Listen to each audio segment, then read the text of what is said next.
Speaking with Confidence, a podcast that helps you build the soft skills that lead to real results. Communication, storytelling, public speaking, and showing up with confidence in every conversation that counts. I'm Tim Newman, a recovering college professor turned communication coach, and I'm thrilled to guide you on your journey to becoming a powerful communicator. Next week, I will be away on vacation with my family.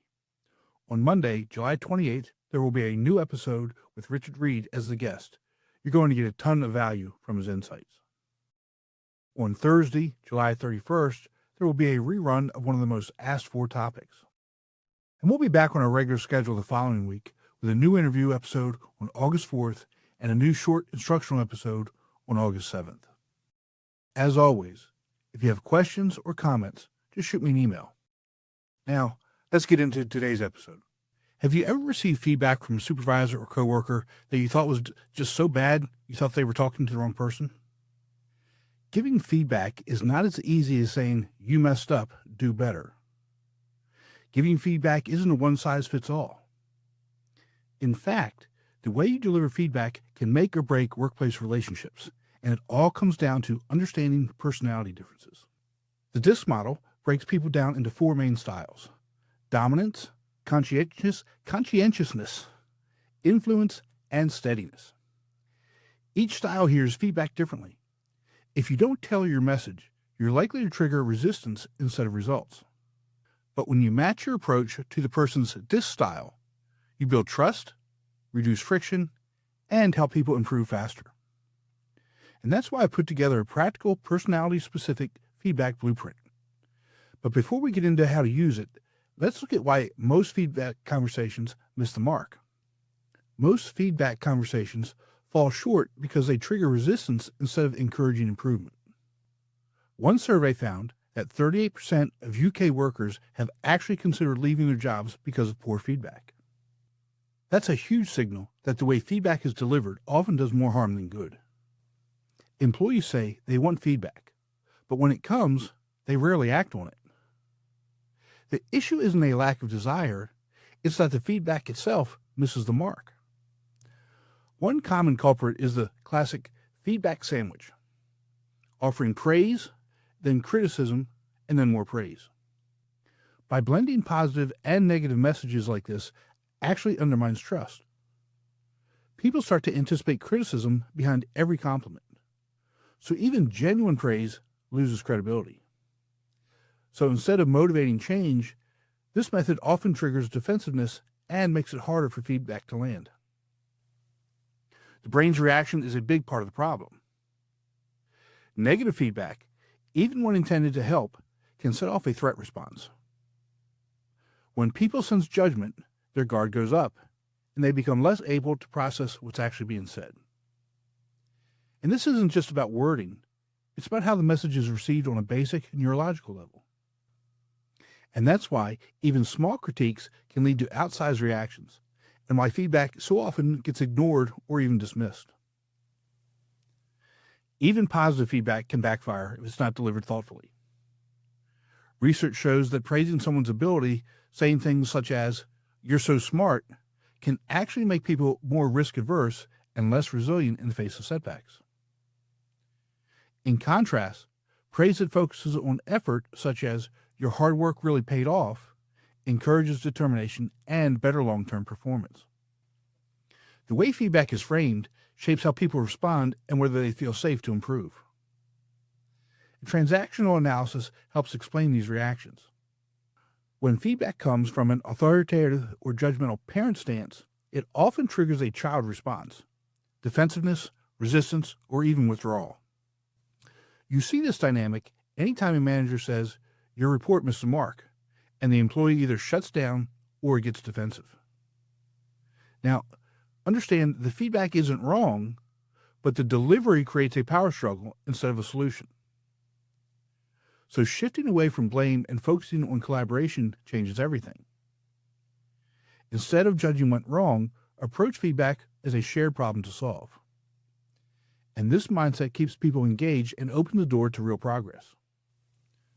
So let's talk about how to keep feedback constructive and focus on solutions.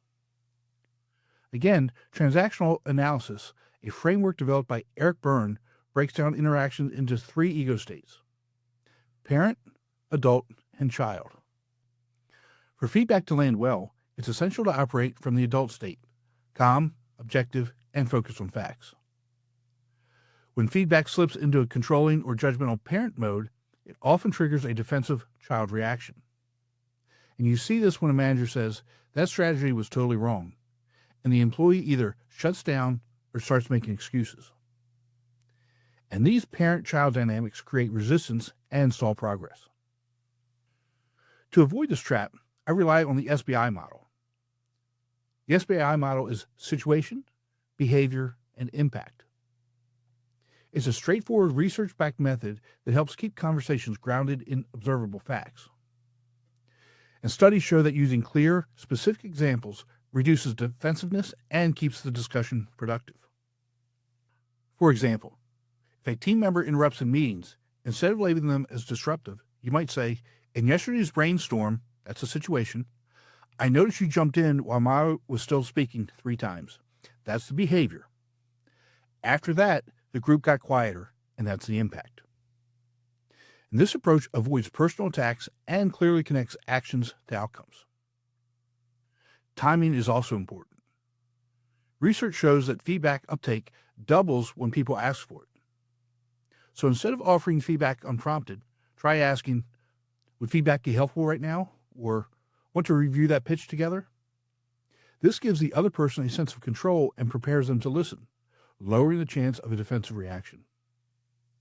Framing feedback with a future focus is another key element. When you say, "How can we adjust the timeline moving forward?"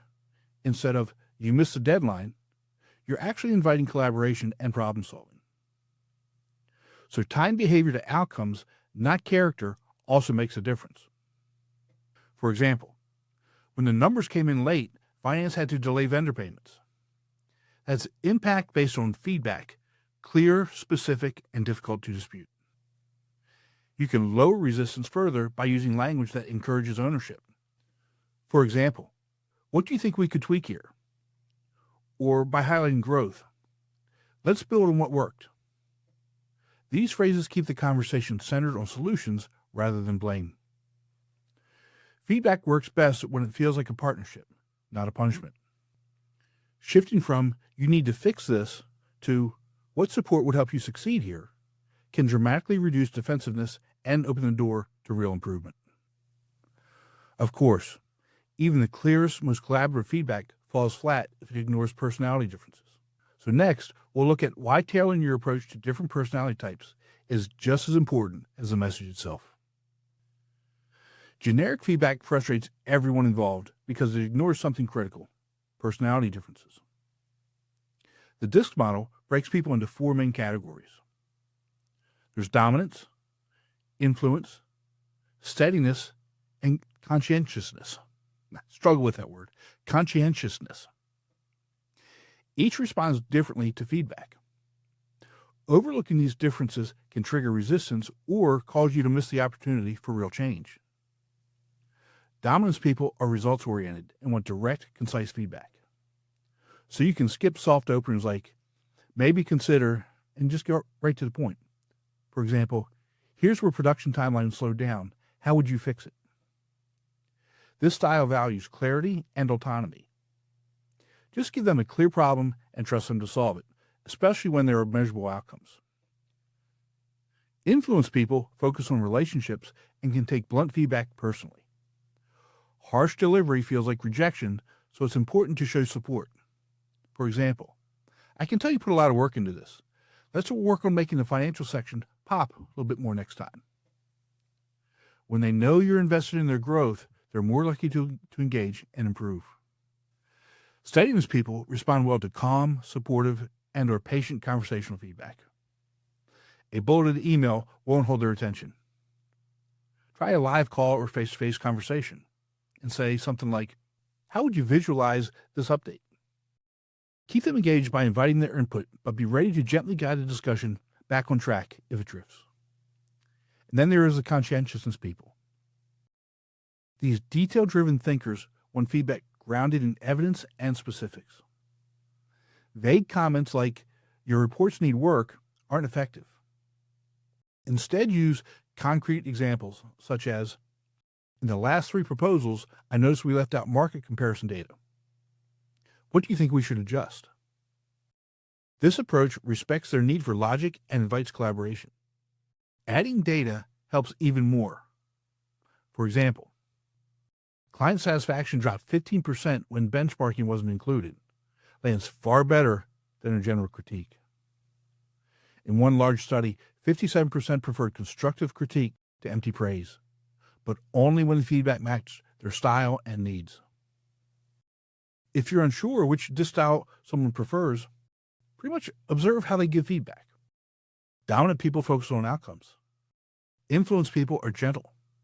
Steadiness people tell stories, and conscientiousness people use data. Mirroring their approach increases buy-in and makes your feedback more effective.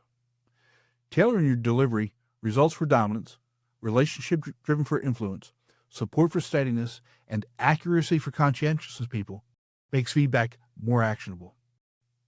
And when your message fits the person, it's far more likely to inspire real improvement. The final step is making sure your feedback actually leads to meaningful change, not just a momentary reaction. Lasting improvement comes from feedback that looks ahead, not backward. People are more motivated by, here's what to try next time, than by reminders of past mistakes. Research shows feedback works best when it's fact-based, future-focused, and matched to the listener's style, a method proven to reduce defensiveness and boost follow-through. This week, try the SBI method in your next one-on-one, and let me know what changes. Adjust your approach for each disc style and watch how resistance drops when your message fits how they think. The right words turn feedback into real progress, so use them with intention. Remember, we're looking for progress, not perfection. That's all for today. Be sure to visit speakingwithconfidencepodcast.com to get your free ebook, The Top 21 Challenges for Public Speakers and How to Overcome Them. You can also register for the Forming for Public Speaking course. Always remember, your voice has the power to change the world. We'll talk to you next time.